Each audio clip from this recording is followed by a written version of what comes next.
Здравейте, приятели! За днес имаме още един обект за наблюдение. Това е Сеевата дупка.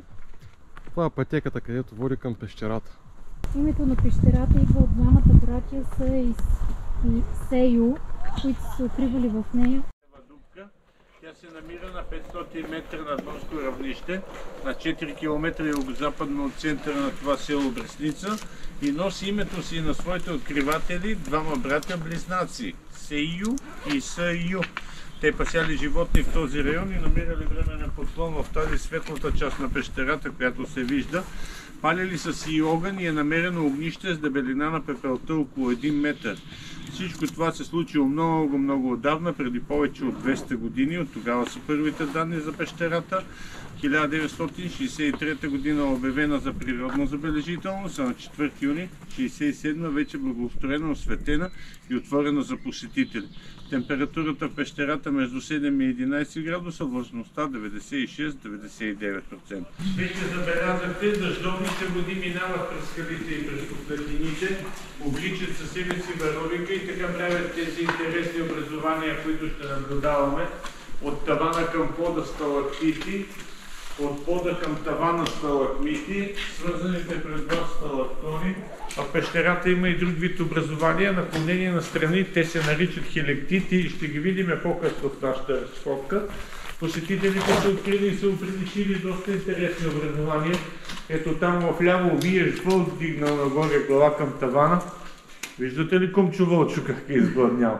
До края на нашата разходка и вие може да откриете нещо интересно и красиво и да го оприличите. Пещерата е дълга 250 метра и е разделена на 5 пещерни зали. Това е първата и носи името си Купена. Този 3 метра и половина каскадно оформен сталагмит е оприличен от местното население на Копас 1 или на Купен с нопи, зала Купена. А дебелината на скалните пластове в началото при входа 5, по-навътре 8, тук към края на залата около 12 метри, тавана се спуска ниско, подпрян с тези сталактони като с колони. И обаче са крехки и чупливи, вижте, пропукнати и леко разместили. Това показва, че пещерата е претърпяла земетресение. Поражението ще видим във втората пещерна зала. Заповядайте.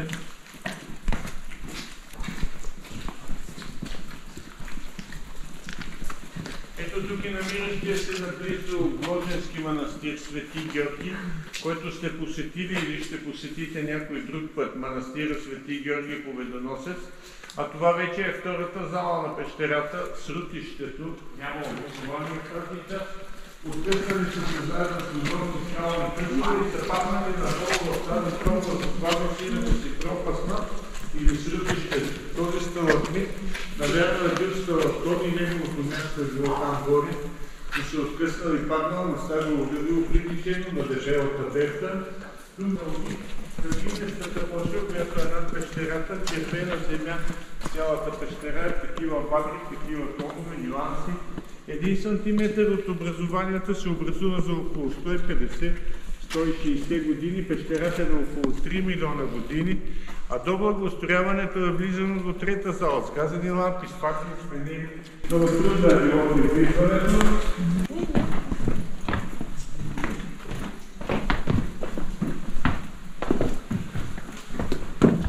Малките ни посетители са открили интересно образование тук над вас. Дядо Коледа седнал на чувал с подаръци Илина Шейничка. Дядо Коледа. А в дясно част от хълма Царевец, край град Велико Търново и Балдуиновата кула. Тук и рано загиналия поет-революционер Христо Ботев. А тези интересни образования по-надолу са оприличени на опънати струни на тръби или на бамбукови пръчки. Това е пещерния орган. Може би издават интересни звуци образованията.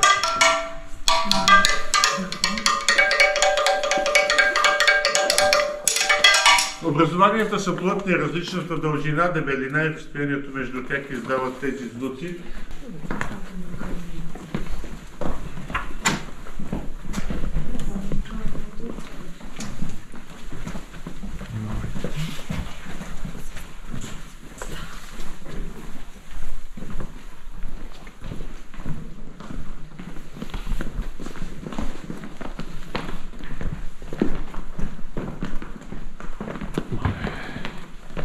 Тук е страшно красиво.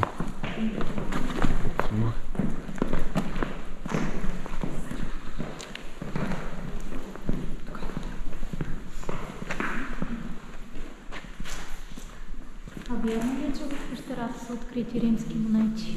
В началото казват, че са намерени около огнището останки от глинени съдове и римски монети. Така, в тази първата зала? Да, така че не се знае кой е в пещерата. Това е третата зала на пещерата, концертна зала. Тук са изнесени много концерти. Хортонинарска песен е пял, Лили Иванова е пяла, Софийската филхармония е свирила, правени са сватбени церемонии. В края на нашата разходка ще се върнем отново тук в тази интересна зала и вие, ако желаете, също ще можете да изпробвате акустиката с песнички или с тишче, но то ще бъде като изненада, разбира се. Ето тази главата на една основна змяна кобра. Малко по-надолу Щраус, без глава, долу в селото има такава ферма за Щрауси с музей на Штрауса, сувенири, пера и яйца. Там е полегнала едногърба Камила. Наистина осветени и погледнати от различен ъгъл, образованията може да бъдат привлечени на медузи, на водопади, на тропически гори. Малките ни посетители са открили царя на животните, огромен скален лъв. Срещу него горила, или Кинг-Конг, и пак фантазии и въображение, разбира се. А това е най-големия сталактон в пещерата, неговата обиколка е около 60 метра и по това се съди, че пещерата е на около 3 милиона години. А сега внимавайте, предстои ни изкачване, ниското неочи, образование на скадата на стълбите, гледайте в крачетата и пазите главите да не се ударите. По металните стълби ще стигнете до най-високата точка, зала Космос или космическа зала. Там температурата е около 11 градуса, дебелината на скалните пластове е 15-16 метра. Намира се близко до паркинга, където са вашите автомобили. Изкачете се, разгледайте. Бъдете внимателно, ще се види по-късно. Ако не ни износи крила. Тук е много яка тази зала. Тук цялата пещера е много хубава.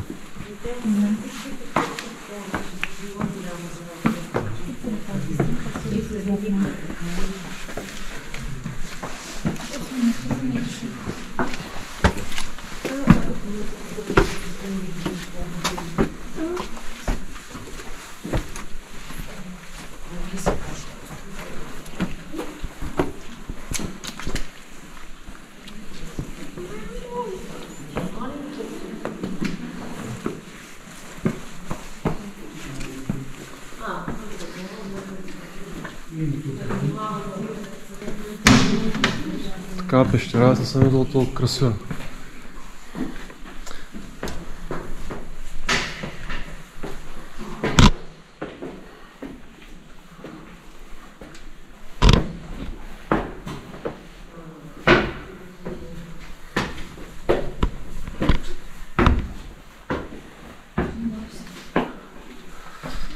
Тук е уникално.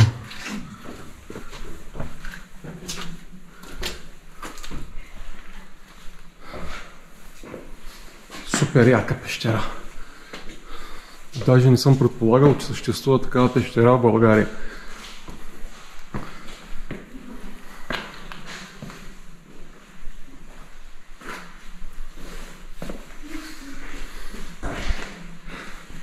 Тати, как е?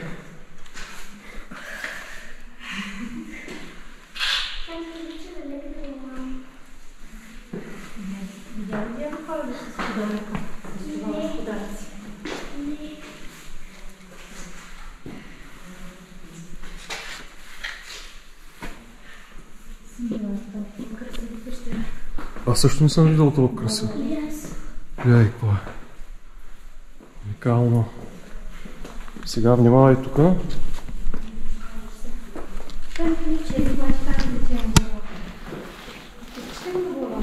Не.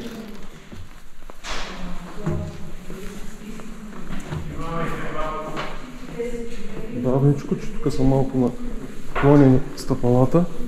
Търси се и бавничко.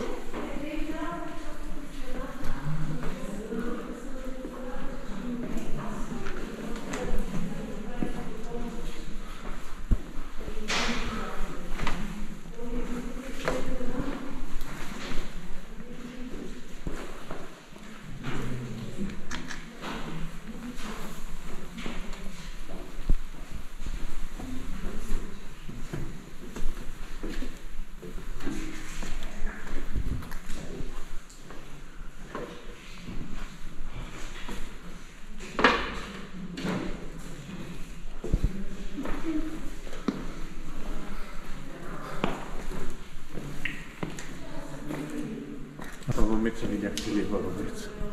Баба Меца не. Ето е. Пред вас главата на мечката. Ето тук. Да. Лампата. Ниско, да. Зад нея е градски водопад или Памуккане. А младите българи са открили това образование езика на свекървата. Да, това е много. Горе високо Горе има прилепи. точно така. На тавана. Ще излезат за още седмица.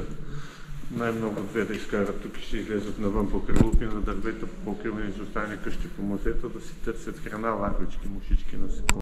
Са описали пещерата през 1895 година. Те са изследвали и други интересни неща в Подикарсков район с пропасти, поднови, с други пещери. Съседното село Златна Панега се намира карстови извор Златна Панега или Златна Панега. Неговият дебит е 1600 литра през сутия, 4000 литра в секунда през по-важния период на годината. И карстов извор, най-големия на Балканите. Да. Това вече е последната зала на пещерата, Белия замък. Това интересно образование там горе, оприличено на стар средновековен замък. В дясно горната част от разпятието на Исус Христос, венеца от тръни, ръцете на страни по плащеницата. Малките ни посетители са открили тези интересни образования тук пред вас. Някои са го предучили на морски корали, а това е предавичен синтър или дендриди. Внимавайте с теснение на пътечката. Течката и примечката. Внимавайте,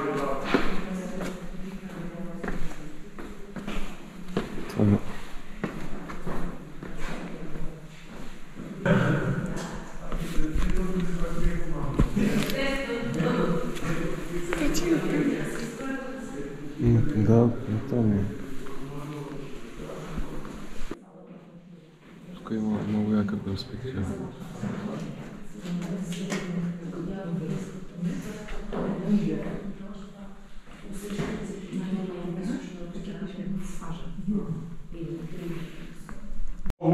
Разстоянието около 20 на сантиметра, казахме по 150-160 години на сантиметър и ще дойдем след време отново с вас да видим, когато вече се е свързал и кой е по-красив от двата, нали така?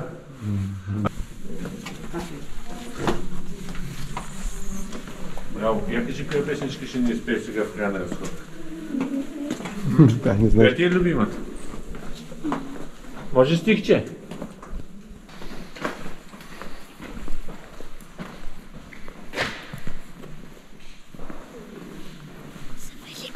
Да, знаеш ли? Да. Ама няма да пее. Няма да пееш, стихотворение. От тук влезнахме и от тук се качихме. Така завъртяхме и слезнахме от тук в тази.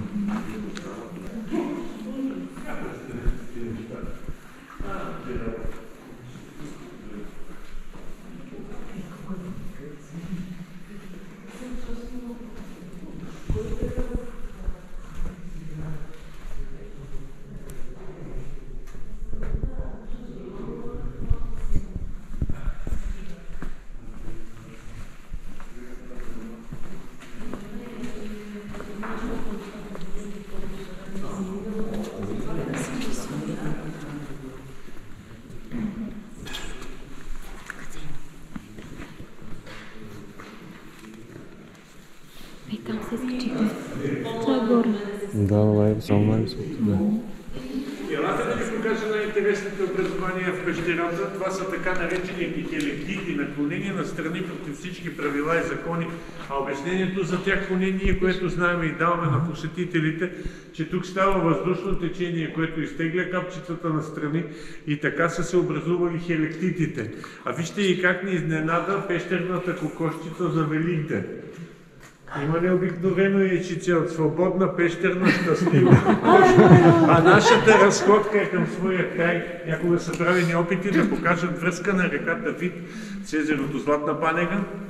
Има една местност ямите преди гложене, там е пускано сол и боява водата. След 13 денонощия част от водите на реката излизат в езерото Златна Панега. Разстоянието е 8-9 км по права линия. и се предполага, че на 100 метра по тази пещера има друга, по-дълга, по-интересна и по-красива пещера, за съжаление още не е открита. Да се надяваме, че някога ще открити и ще посетим пак заедно с вас. А сега в групата имаме една дама, която ще изпробва акустиката. Не знам колко от вас харесват фамилия Толика и Ваня Костова. Искам да ви изпълня част от една любима нейна песен. Моя нейна песен.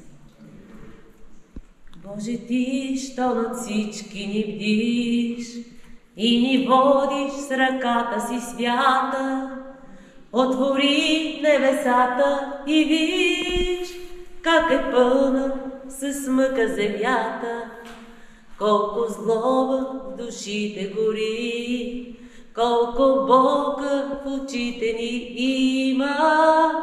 Пролета не е пролет дори, нито зимата истинска зима. До кога ще се лутаме в прах? Нека разумът води сърцата. Чуй, Господи, чуй, дай ни знак и върни любовта на земята.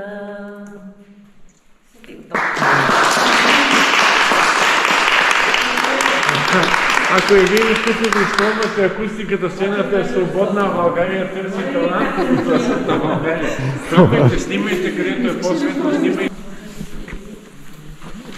На мен ти ми са интересни, искам да ги.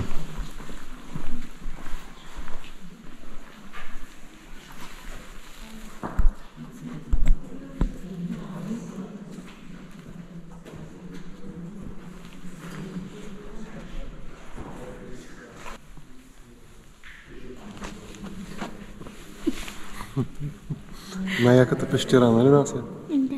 Много яко.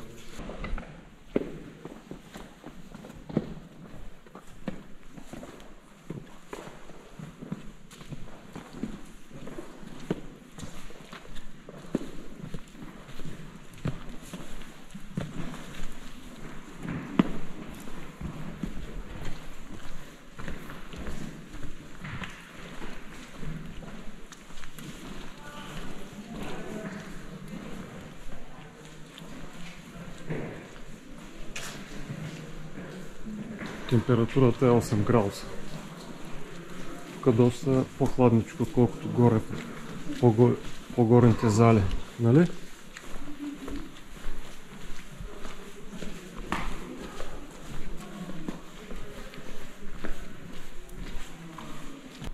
Какво мислиш за пещерата? Сподели своите впечатления. Бил си на други пещери, включително и световно известни. Тая пещера е много красива, уникална е за България. Аз даже не съм очаквал, че може да има толкова хубава пещера. Толкова красива. Наистина сме много впечатлени от тази пещера. Да. Посетете я.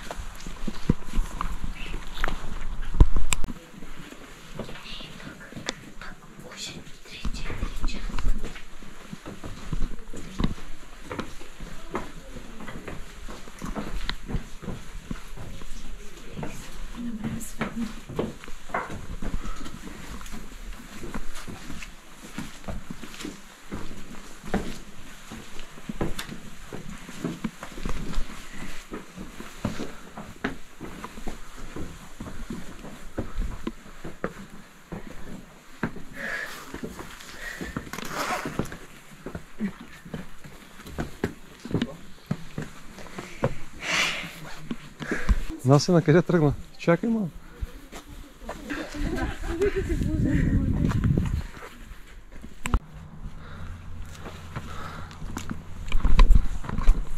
Това беше разходката до пещерата. Сега излизаме от нея. Тук природата е много приятна. Времето е много приятно. И се отправяме към Гложенския манастир.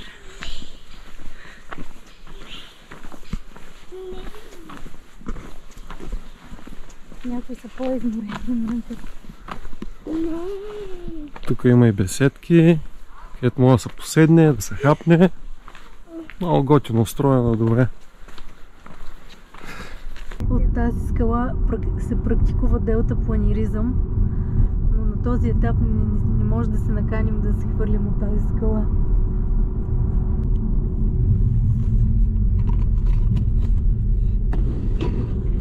Чао, приятели, да си.